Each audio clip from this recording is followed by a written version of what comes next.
Bismillahirrahmanirrahim. Assalamualaikum warahmatullahi wabarakatuh.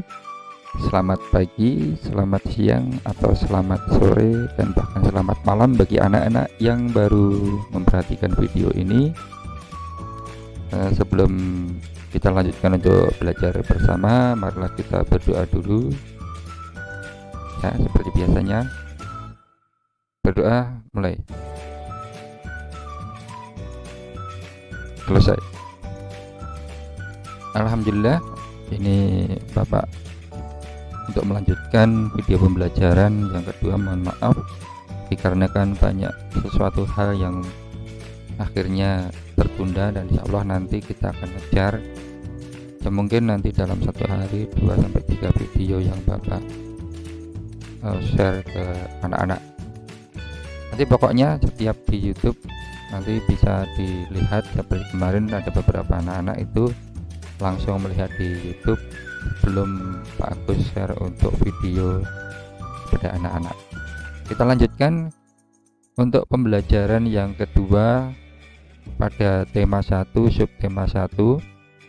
Tetapi Pak Agus ingin mengulang lagi untuk uji coba evaluasi yang dulu itu, bahwasanya masih ada beberapa anak-anak itu masih bingung ya untuk menentukan gagasan pokok. Yang mana gagasan pokok itu perlu diingat ya, ini sudah terpampang. Nah, untuk gagasan pokok dalam bacaan ini dapat kamu kembangkan bukan ini. Oh ya, ini kalimat utama memuat gagasan pokok ya, kalimat utama memuat gagasan pokok atau ide pokok pikiran.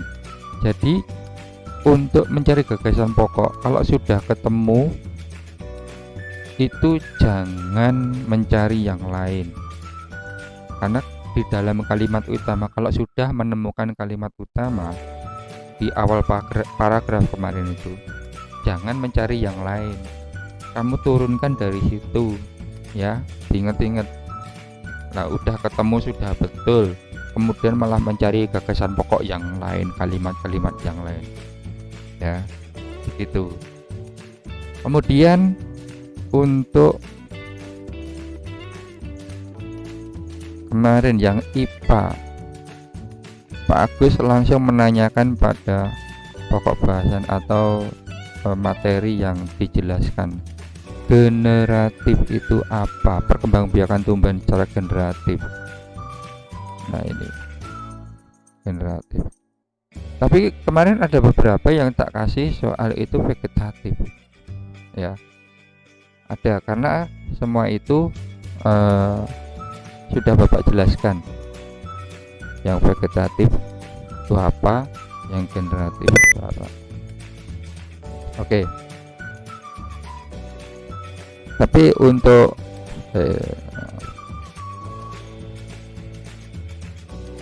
untuk pembahasan ini pada pembelajaran satu ini difokuskan pada perkembangbiakan secara generatif ya.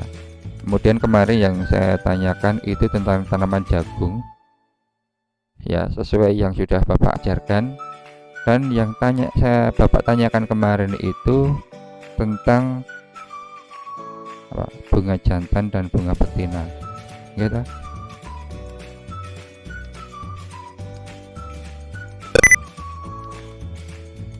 Nah ya, biar lebih jelas, ini Bapak perbesar tapi kok malah tidak kelihatan. Ini Bapak tekan dikit. Ini oke, lebih besar.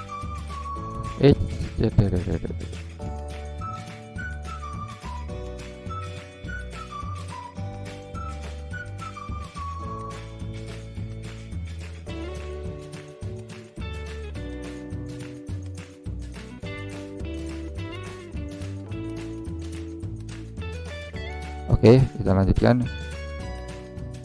Untuk pertanyaan tentang serbuk sari atau putih kemarin tuh Bapak tanyakan, sebagian besar itu sudah paham ya, tapi ada beberapa yang belum bisa untuk menjawab itu. Selanjutnya kemarin tuh ada beberapa yang Bapak tanya tentang penyerbukan. Penyerbukan apa? Serbuk sari jatuh ke kepala putih, itu penyerbukan. Kemudian ada yang Bapak tanya tentang zigot ya, itu terserah kalian memahami itu apa gitu. Nanti Bapak akan menangkap, oh jadi anak itu sudah betul, sudah paham seperti itu, oke. Selanjutnya untuk yang IPS, Bang, Bapak tanyakan kemarin itu di prakarsai. Nah, di buku sudah ada, makanya itu setelah memperhatikan video atau bahkan waktu memperhatikan video itu kamu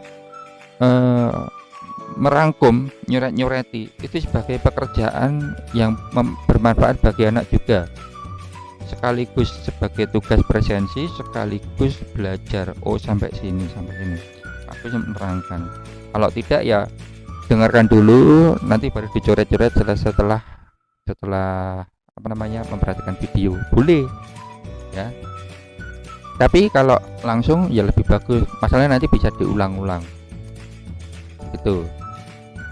Terus ini kemarin pertanyaannya di prakarsa itu ya, pada awalnya istilahnya yang membentuk itu ada 5 negara, bukan 10. Kalau 10 itu selanjutnya ya. Ini menyusul, bukan waktu itu. Ini 5 negara, bukan 10. Waktu itu, waktu memprakarsai itu ada 5 negara: Indonesia, Malaysia, Thailand, Singapura, dan Filipina. Perlu digarisbawahi ya. Ini kalau waktu kalian meresum itu ini aja, dicoret-coret, setelah di stabilo boleh, dicoret boleh. Kemudian ini ada catatan sikap kekeluargaan. Nah, kesamaan nilai adat istiadat Indonesia, kemarin beberapa dan sebagian besar ya Bapak tanya tentang itu. Kemudian ada juga, nah ini nih, ini jadi dari masing-masing kebudayaan itu yang menonjol Bapak garis bawahi. Mungkin nanti pertanyaannya apa yang kau ketahui tentang kondisi sosial budaya di Filipina. Kamu menyebutkan ini aja udah betul. Pokoknya kamu setahu apa tentang Filipina, Kamboja, Brunei Darussalam. Kalau kamu menyebutkan sebagian ini Kamboja tentang Ramadan, itu seperti itu sudah betul ya. Pokoknya memahami dari masing-masing negara itu, oh yang menonjol di sana itu apa. Kemarin berulang kali Pak Agus ini apa namanya, dari kebudayaannya itu bahwasanya kepala merupakan bagian tubuh yang paling dihormati, yaitu Thailand itu seperti di Indonesia ya. Kemarin waktu di video sudah Bapak jelaskan juga. Nah seperti itu ya untuk kegiatan evaluasi dari setiap pembelajarannya. Itu tidak mesti, dan terkadang nanti Pak Agus evaluasinya dalam satu subtema, yaitu dalam 6 pertemuan atau 6 pembelajaran seperti itu. Oke, Bapak lanjutkan untuk materi pembelajaran yang kedua, yaitu nilai-nilai pertama dan kedua untuk Pancasila. Yuk, sila pertama apa? Ya, ketuhanan yang Maha Esa. Yang kedua berhubung apa namanya, cara upacara lupa ya, yang kelas 6 masa lupa. Sila kedua apa? Ya betul, kemanusiaan yang adil dan beradab.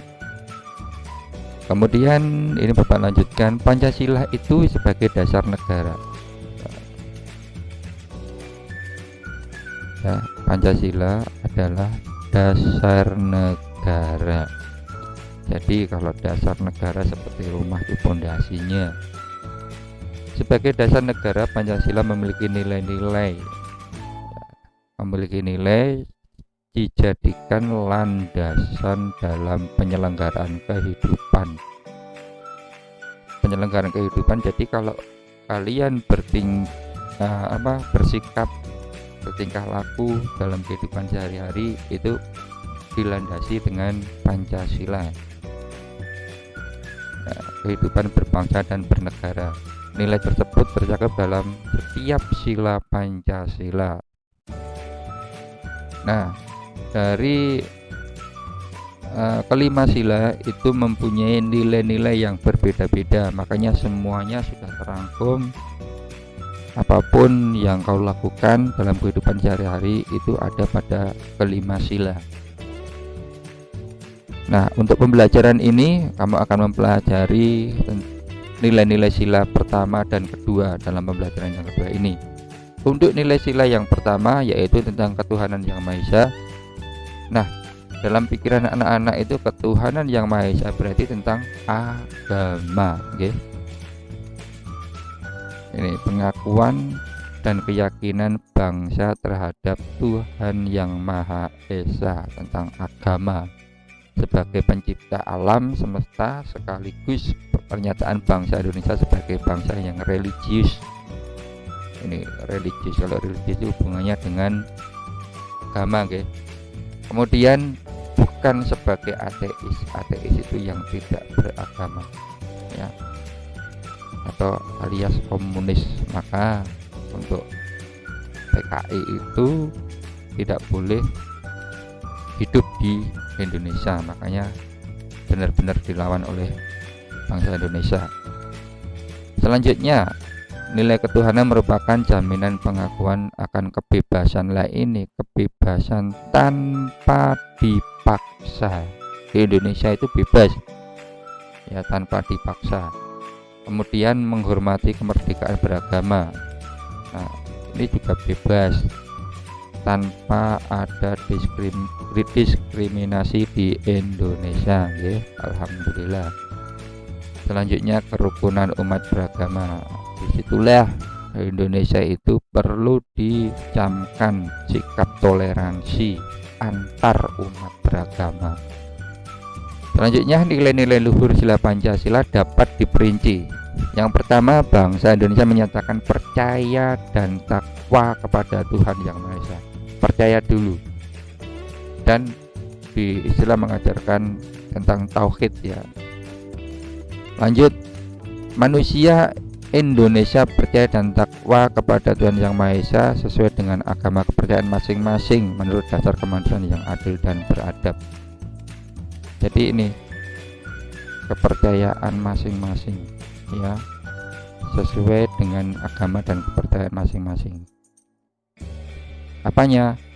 Bahwasanya manusia Indonesia jadi bebas memeluk agama apapun, okay?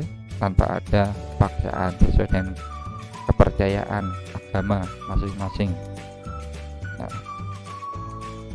kemudian mengembangkan sikap hormat menghormati, itulah sikap toleransi.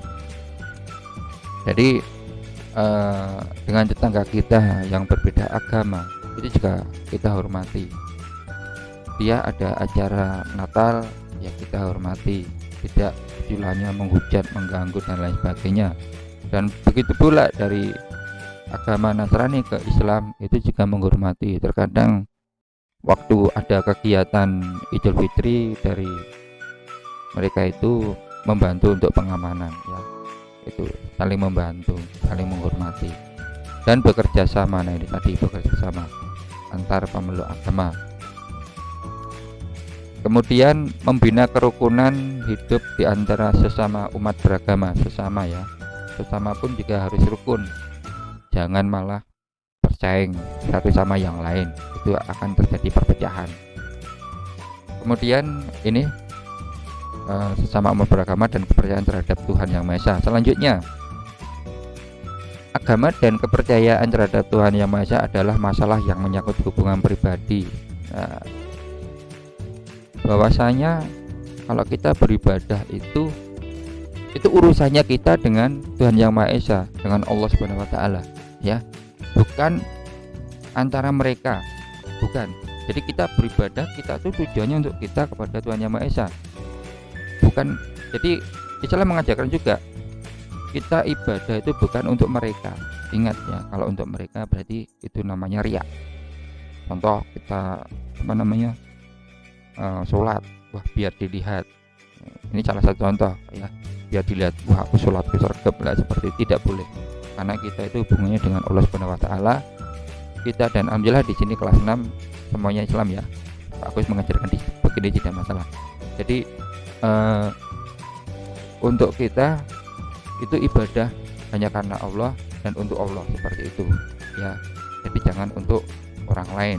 Jadi ada hubungan pribadi manusia dengan Tuhan Yang Maha Esa. Selanjutnya, mengembangkan sikap saling menghormati kebebasan menjalankan ibadah sesuai dengan agama dan kepercayaan masing-masing. Saling menghormati kebebasan menjalankan ibadah, saling menghormati. Jadi tidak boleh ada di negara mana tuh, kadang ada, terkadang lah ya, itu sholat dilempari batu dan lain sebagainya, pokoknya dilarang. Nah, kesusahan sampai sholat itu sembunyi-sembunyi. Nah, itu di Indonesia alhamdulillah sudah diatur. Jadi saling menghormati kebebasan menjalankan ibadah sesuai dengan agama dan kepercayaan masing-masing. Kemudian tidak memaksa suatu agama dan kepercayaan terhadap Tuhan Yang Maha Esa kepada orang lain. Nah, ini tidak memaksa lagi ya. Jadi kamu harus beragama Islam, kamu harus beragama Katolik, kamu harus beragama Hindu, Buddha dan lain sebagainya. Itu tidak boleh.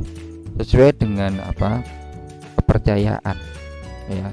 Yakinmu itu agamanya apa, sesuai dengan agama dan kepercayaan. Agamamu apa tuh dengan hati kamu sendiri, mantapnya kemana. Dalam kehidupan berbangsa dan bernegara, nilai ketuhanan dapat diwujudkan dengan menerapkan trik kerukunan beragama secara konsekuen.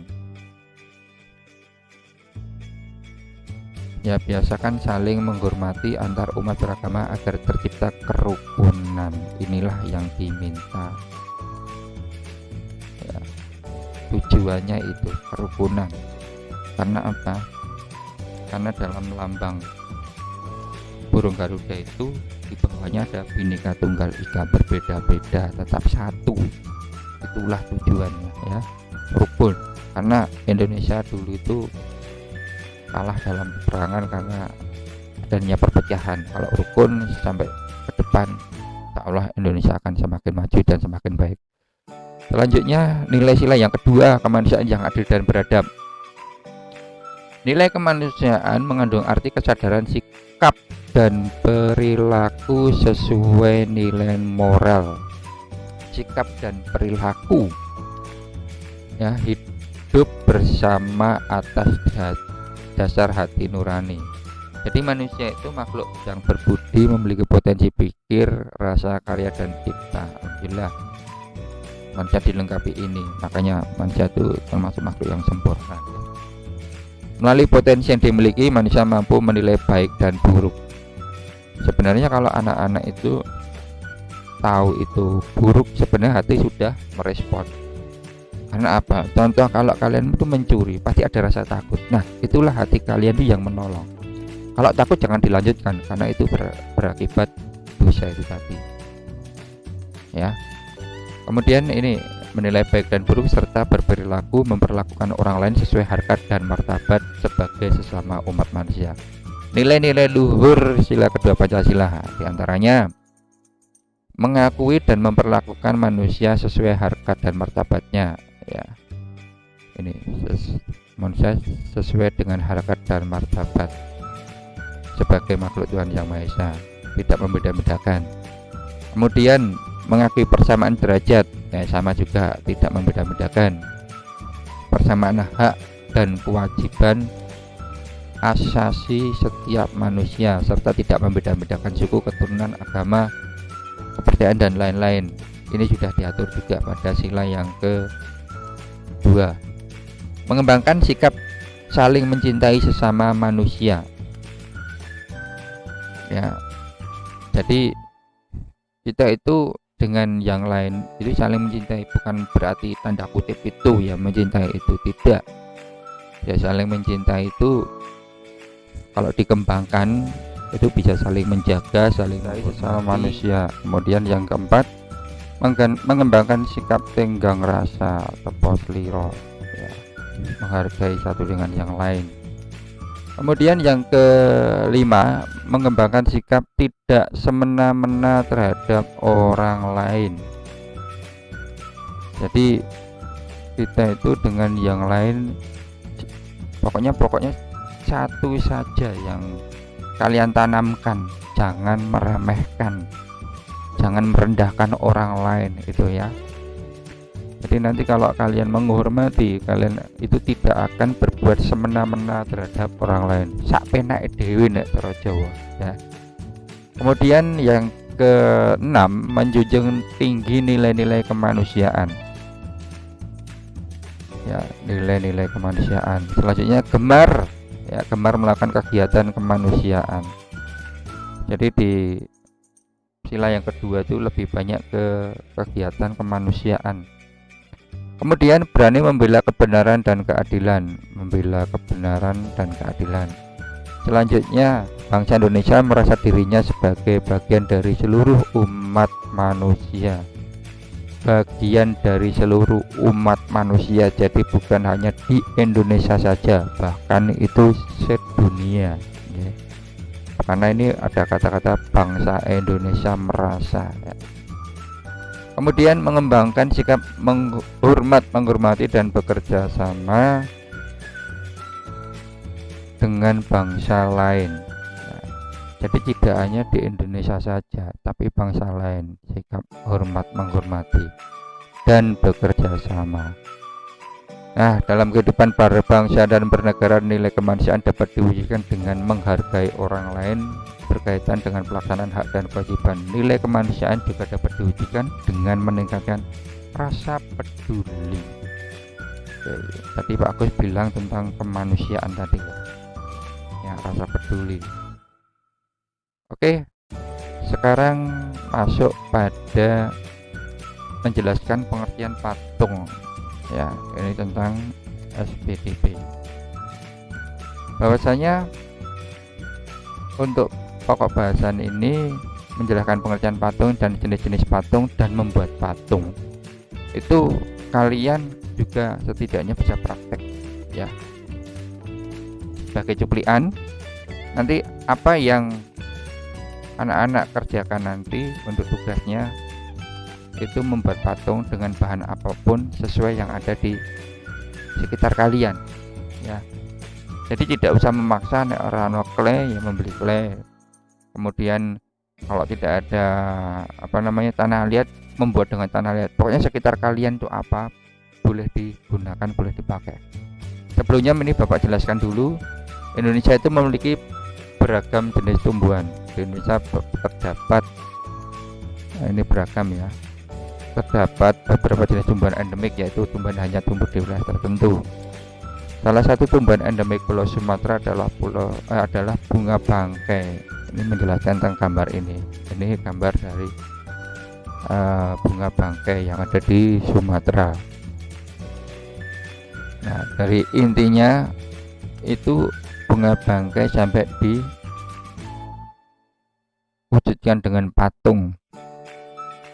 Dan patung itu merupakan hasil karya seni manusia ya, yang banyak kita jumpai.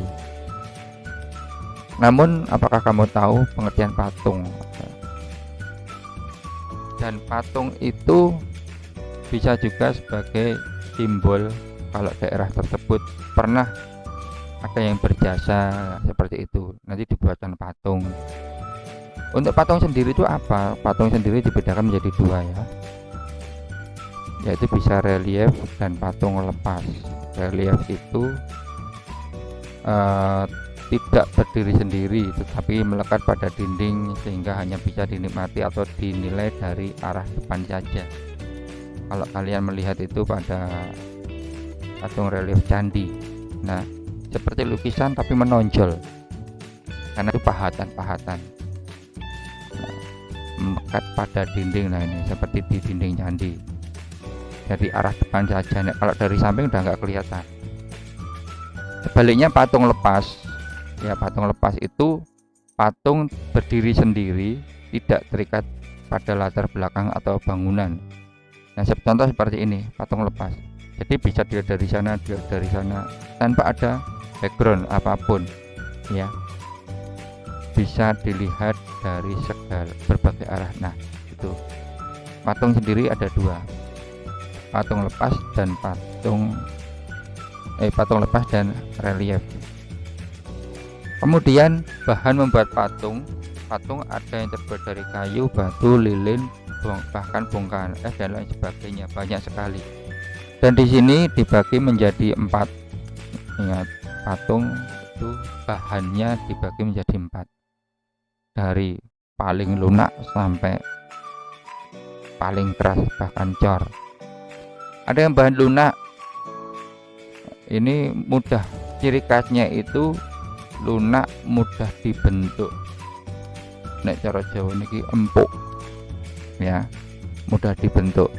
Seperti yang kalian pernah beli di waktu di sekolah atau di rumah, itu plastisin, ya, atau kalau tempat kita nyebutnya malam. Nah, ini kalau di sini plastisin. Itu mudah dibentuk, kita mainkan. Nah, ada yang sekitar kalian itu tanah liat. Tanah liat itu dari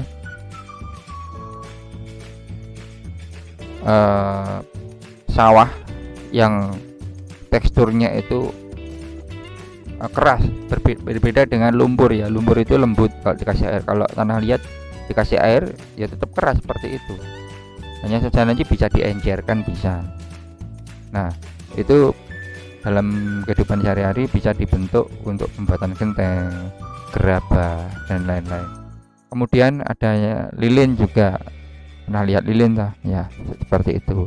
Kemudian pledok itu kalau kalian buka di YouTube itu ya seperti plastisin, mirip plastisin, mudah dibentuk dan ya mirip sekali.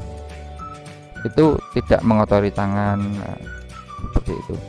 Dan sabun, yang terakhir sabun. Ini kayaknya di kelas berapa itu pernah, ya, praktek sabun kemudian diukir, ya. Selanjutnya untuk bahan semi lunak. Bahan semi lunak, bahan yang tidak terlalu keras maupun tidak terlalu lunak, setengah-setengah. Itu dari beberapa macam kayu, ya. Kayu itu ada yang keras, ada yang lunak. Buktinya ini termasuk kayu yang berbahan keras, bahan keras. Ada yang bahan semi lunak, ya, ini kayu mahoni, kayu waru, kayu randu, kayu yang lain mempunyai tekstur tidak terlalu keras. Kalau berbahan keras, kayu jati, kayu sono keling, dan kayu ulin. Nah, ini perbedaannya. Kalau yang keras itu membutuhkan alat tertentu, ya, mengubah bentuknya. Tapi sebenarnya sama saja, hanya saja alatnya mungkin yang lebih bagus untuk yang bahan keras, karena bahannya sangat keras. Selanjutnya bahan cor. Bahan cor ini, cor itu kalau dalam teknik bangun itu ada tempat, kemudian yang sudah dibentuk. Kalau bangun rumah, ya, dalam membuat pondasi itu membuat cor tembok, cor sudut-sudut tembok itu dikasih papan, kemudian kotak, bentuknya dicor. Nanti setelah dibuka ya bentuknya kotak seperti itu. Ada juga cara membuat patung, itu dibuat kerangkanya dari bahan logam atau kemudian dicor di dalamnya memakai semen, kemudian dibuka, setelah itu wujudnya menjadi patung seperti itu. Semuanya, ya, patung-patung yang dari besi itu juga sama, itu juga teknik cor. Materi membuat patung berupa bahan yang tidak padat atau bahan yang dilelehkan. Lah, ini loh, dilelehkan dulu agar bisa dimasukkan. Bahan tersebut menjadi keras dalam waktu tertentu. Bahan cor dimasukkan ke dalam cetakan untuk membuat bentuk baru. Contoh bahan cor adalah resin, fiber, semen, pasir, gipsum, serta logam, bahkan logam. Ampun, guys. Itu tentang kegiatan di materi di pembelajaran kedua. Untuk kegiatanmu di sini ada tugas selain untuk mengerjakan penilaian harian atau latihan ini. Kamu sudah paham belum tentang materi ini? Kamu kerjakan ini. Nanti ada Google Form-nya yang tujuannya bisa langsung ngoreksi, tapi mohon maaf yang bisa ngoreksi untuk yang Romawi 1 saja, yang A pilihan ganda, karena nanti jelas jawabannya A atau B apa C itu benar apa salah. Tapi kalau isian dan uraian itu perlu difoto, bisa lewat WA Japri Pak Agus ataupun di Google Form sudah ada tempatnya, itu terserah, enaknya WA nggak masalah. Tapi sebelumnya anak-anak juga ini mencoba praktek apapun boleh ya, dengan catatan nanti kalian tulis itu dengan bahan apa ya, sesuai dengan materi ini. Bahannya termasuk bahan lunak atau semi lunak atau keras atau bancor, terserah ya. Setelah itu kamu buat patungnya dan nanti bisa difotokan hasilnya. Besok kalau luring bisa dikumpulkan. Ini sebagai tugas kerajinan kalian, tugas ya.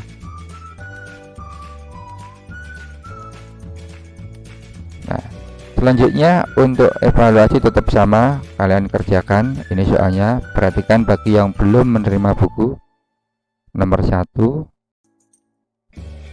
ini, nomor 2, nomor 3 ini pilihan gandanya sebagian ada di sini. Kemudian nomor 4, Pak Agus cepat gini nggak masalah, nanti kalau di video bisa dihentikan atau nanti Bapak share juga untuk PDF-nya ini yang sudah Bapak scan. Ini 4, ini 5 ini ya. Selanjutnya ini isiannya, kemudian ini ureanya. Oke, cukup sekian untuk pembelajaran hari ini. Jika ada kekurangan dari Pak Agus, mohon maaf. Berkalam. Wassalamualaikum warahmatullahi wabarakatuh.